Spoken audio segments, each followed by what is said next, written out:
салому алейкум, ҳамватанони азиз.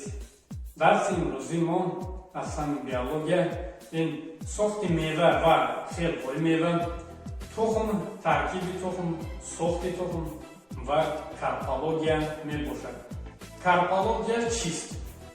Карпология илме мебошад, ки меваҳоро меомӯзад.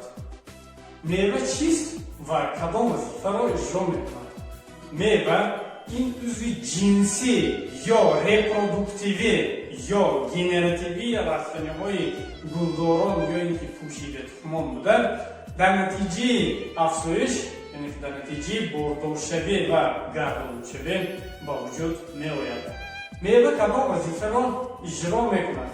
Вазифаи асосии мева ин мухофизат ва паҳн кардани тухми растаниҳо мебошад. Девории сабзидии тағйирофтаи ғӯрак мевапарда ном дорад. Дар биология мевапардаро перикарп меномад. Перикарп аз се қисми асосӣ иборат аст. Якум экзокарп, яъне ки қабати берунӣ, баъдан мезокарп, яъне ки қабати мобайнӣ ва охирон эндокарп, яъне ки қабати дохилӣ мебошад. Меваҳоро аз рӯи мавҷудияти об асосан ба ду гурӯҳи асосӣ ҷудо мекунад. Якум меваҳои тар ва меваҳои хушк. Меваҳои тар дар навбати худ якчанд хел мешаванд. Меваҳои хушк низ дар навбати худ якчанд хел мешаванд. Хелҳои меваи тар. Якум ин донакмева мебошад. Донакмева чист? Донакмева як намуди тармева буда, аз берун пӯсти тунук иҳота карда шуда, мағзи сербар дорад ва донаки сахти якмарза дорад. Ба донакмева кадом растаниҳо дохил мешаванд? Ба донакмева олу, зардолу, шафтолу ва гелос дохил мешавад. Дигар навъи тармева ин ғуҷуммева ё ин ки буттамева мебошад. Ғуҷуммева ё ин ки буттамева чист? Ғуҷуммева ё ин ки буттамева як навъи тармевае буда, аз берун пӯсти тунук иҳота карда шудааст, дар дохили ана ҳамин растина бошад, тухмҳои зиёде вуҷуд доранд. Ба ғуҷуммева кадом растинаҳо дохил мешаванд? Ба ғуҷуммева картошка, ангур, қот, ананас ва ғайраҳо дохил мегардад. Дигар намуди меваи тар ин кадуча мебошад. Кадуча низ яке аз навъҳои меваи тар буда, мағзи сербар дорад ва дар дохилаш тухмҳои зиёд дорад. Кадуча фарқаш аз дигар меваҳои тар ин мағзи сербар доштан мебошад. Ба кадуча кадом растинаҳо дохил мешаванд? Ба кадуча тарбуз, харбуз, каду, бодарик ва терак дохил мешаванд. Дигар навъи меваи тар ин себак мебошад. Себак чист? Себак як навъи меваи тар буда, монанди кадуча аз берун мағзи сербар пӯшида шудааст ва аз рӯи баъзе аломатҳои зоҳирӣ ва дохилаш аз кадуча фарқ мекунад. Ба навъи меваи тари себак кадом растаниҳо дохил мегарданд? Ба навъи себак себ, нок, беҳӣ, ғубайро, дулона дохил мешаванд. Меваҳои хушк низ дар навбати худ якчанд хел мешаванд. Якум дом. Дом чист? Дом як намуди меваи хушк буда, мевапардии тунуки он ба пӯсти тухм сахт часпида рустааст. Ба дом кадом растаниҳо дохил мешаванд?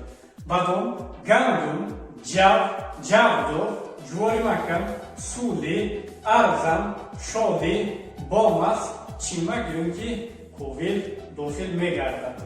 Дигар навъи меваи хушк ин мағзакмева мебошад. Мағзакмева чист? Мағзакмева як навъи меваи хушк буда, мевапардии он тамоми тухмро пӯшондааст, лекин онҳо ҳам аз ҳамдигар ҷудо рӯстанд.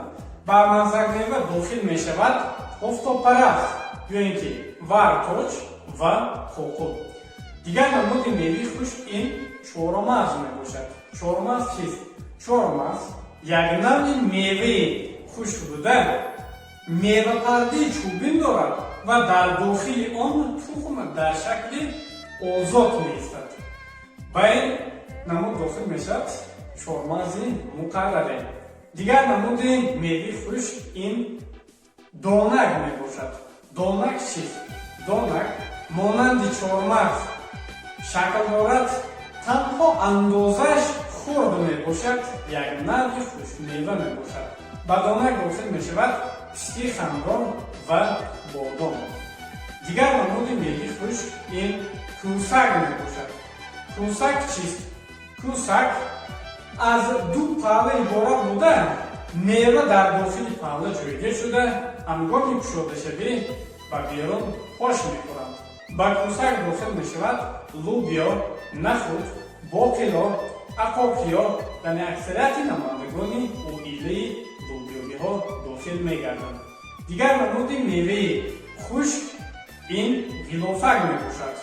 ғилофак низ монанди лубё аз ду палла иборат буда фақат тухмҳои ғилофак на балки дар дохили худи кӯсак дар сатҳи деворӣ танаи анамун мева ҷойгир шудааст. Ба ғилофак чӣ дохил мешавад? Ба ғилофак карам, турб, шалгам, яъне аксарияти намояндагони оилаи чилигулон дохил мешавад. Дигар навъи меваи хушк ин ғӯза мебошад. ғӯза чист? ғӯза як навъи хушкмева буда аз сурохи махсуси онҳо тухмҳои зиёда ба берун пош мекунад. ба ғӯза кадом расимҳо дохил мегардад? ба ғӯза пахта, зағиф, кӯкнор, бунафша, лола ва ғайраҳо дохил мегардад. меваҳоро аз рӯи мавҷудияти тухмашон ба ду гурӯҳи асосӣ ҷудо мекунанд. Якум як тухма ва дуюм бисёртухма мебошад. Кадом меваҳо яктухма мебошанд? Манак аз навъи меваи тар зардолу ба яктухма дохил мешавад. Сабаб дар он аст ки дар дохили мева як тухм дида мешавад. Ёки аз хушкмева масалан бодом дар дохилаш якто тухм дорад, аз ин ҷост ки ба меваҳои яктухма дохил мешавад. дуюм меваҳои бисёртухма.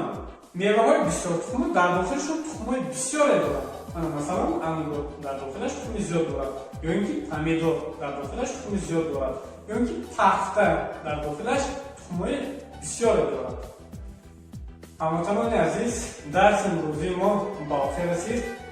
аз ҳамаи шумони азиз эҳтиромона хоҳиш мекунам ки ба канали олими ҳайратангез 3347 подписатсия кунед, лайк кунед, дастгирӣ кунед. зиндаву саломат бошед, дар паноҳи яздони хок бошед.